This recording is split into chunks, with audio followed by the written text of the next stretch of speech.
Hello and welcome to the Minimum Competence episode for Wednesday, December 10th, 2025. I'm your host for today, Andrew Leahy, an assistant professor of law at Drexel Klein School of Law.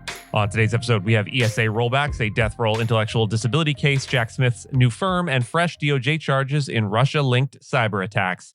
Let's remember, the mind is its own place, and in itself can make a heaven of hell and a hell of heaven. And read today's legal news.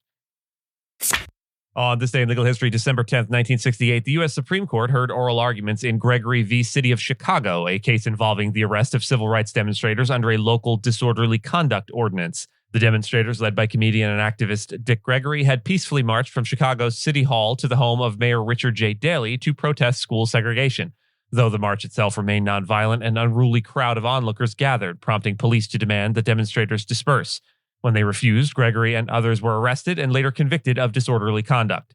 The key legal issue before the court was whether the demonstrators' First Amendment rights had been violated when they were punished for the hostile reactions of bystanders.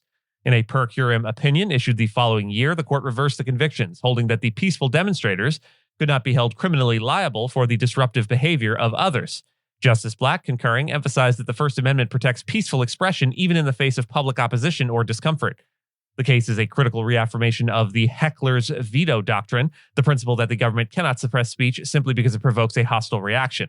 It underscored the constitutional duty to protect unpopular or provocative speech, especially in the context of civil rights protests. The court's decision also reinforced the due process requirement that criminal statutes must be applied in a way that is not arbitrary or overbroad.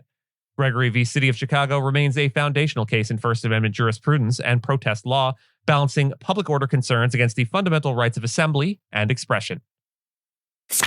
The Trump administration's proposed repeal of the Endangered Species Act, or ESA, definition of harm could significantly weaken protections for imperiled species in federally managed forests, particularly in the Pacific Northwest. The change would limit the ESA's scope to cover only direct physical injury to species, excluding habitat destruction from regulation. Environmental groups argue this could devastate species like the northern spotted owl and marbled murrelet, both of which depend on old-growth forests increasingly targeted for logging under recent federal mandates. Legal experts warn that without habitat protections, ESA enforcement becomes largely ineffective, as species cannot survive without suitable environments. The rollback is expected to reduce permitting requirements for developers and extractive industries, a move welcomed by business groups but obviously opposed by conservationists. The U.S. Fish and Wildlife Service initially defined harm in 1981 to include habitat degradation, but now argues that interpretation overextends the ESA's intent.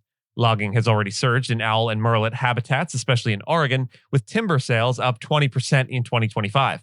Population declines among spotted owls, down 70% since 1990, are linked to habitat loss and competition from invasive barred owls. Critics of the repeal emphasize that previous conservation plans, like the 1994 Northwest Forest Plan, successfully slowed species decline by curbing old-growth logging.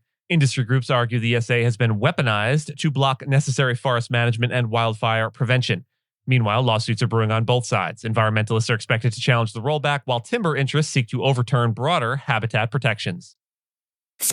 The U.S. Supreme Court is preparing to hear a case involving Joseph Clifton Smith, an Alabama death row inmate whose death sentence was overturned after a federal court found him intellectually disabled.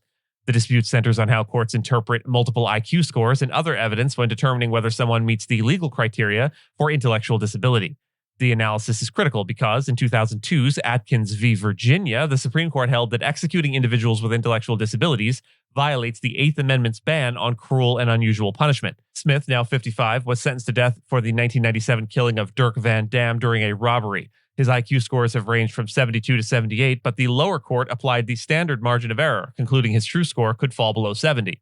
The court also found substantial lifelong deficits in adaptive functioning, including challenges in social skills, independent living, and academics. These findings led the 11th U.S. Circuit Court of Appeals to uphold the decision to set aside his death sentence. Alabama officials argue the courts erred by evaluating Smith's IQ scores collectively rather than individually. The Supreme Court previously asked the 11th Circuit to clarify its reasoning, and the court responded that it used a holistic approach, incorporating expert testimony and broader evidence of disability. Now back before the Supreme Court, the case could refine or reshape how courts nationwide assess intellectual disability in capital cases. A ruling is expected by June. Jack Smith, the former special counsel who led federal prosecutions against Donald Trump, is launching a new law firm alongside three other high-profile former prosecutors: Tim Heaphy, David Harbach, and Thomas Wyndham. All four attorneys have extensive backgrounds in public service and were involved in major investigations into Trump's efforts to overturn the 2020 election and mishandling of classified documents. The new firm, expected to begin operations in January, will offer full-service legal work, including litigation and investigations, with a mission rooted in integrity and zealous advocacy. Keefe, who previously served as the lead investigator for the House committee probing the January 6th Capitol attack, is leaving his position at Willkie Farr & Gallagher to help found the firm. That firm had drawn criticism for its dealings with Trump, but has defended its actions. The Justice Department and members of the new firm declined to comment on the launch. Smith had dropped the Trump prosecutions following Trump's 2024 election win, citing the DOJ's policy against prosecuting sitting presidents. Trump's administration has since condemned those cases, firing multiple DOJ and FBI officials and claiming political bias. Smith maintains the investigations were legitimate and nonpartisan. He is expected to testify behind closed doors before the GOP-led House Judiciary Committee next week. The U.S. Justice Department has announced new federal charges against Victoria Dubranova, a Ukrainian national accused of aiding Russian-aligned cyber attack groups targeting critical infrastructure. The latest incident, filed in Los Angeles, links Dubranova to the group No Name 05716, which prosecutors say has carried out hundreds of cyber attacks globally, many aimed at essential services like food and water systems. These alleged actions are said to pose serious national security risks. Dubranova had already been extradited to the U.S. earlier in 2025 to face charges related to another Russian-backed hacking group known as Cyber Army of Russia _Reborn, or CAR. She now faces conspiracy charges in both cases and has pleaded not guilty. Trials are scheduled for February 2026 for the No Name case and April 2026 for the CAR case.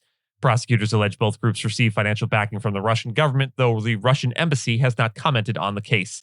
The Justice Department emphasized that it will continue to pursue cyber threats tied to state-sponsored or proxy actors, and the U.S. State Department is offering up to $10 million for information on no-name operatives and up to $2 million for tips on CAR affiliates. And with that, and as always, I thank you so much for listening to Minimum Competence, your daily news podcast for lawyers. If you're looking for more than Minimum Competence, links to further reading and all the topics touched on today are in the show notes.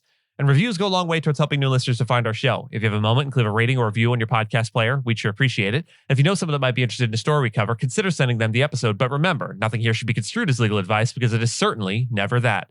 Minimum Competence is available at minimumcomp.com and wherever it is you get your finely crafted podcasts. If you haven't checked out the website in a while, give it a look. There are complete transcripts and resources for each episode and its corresponding segments, as well as an opportunity to receive new episodes, an email, newsletter, form.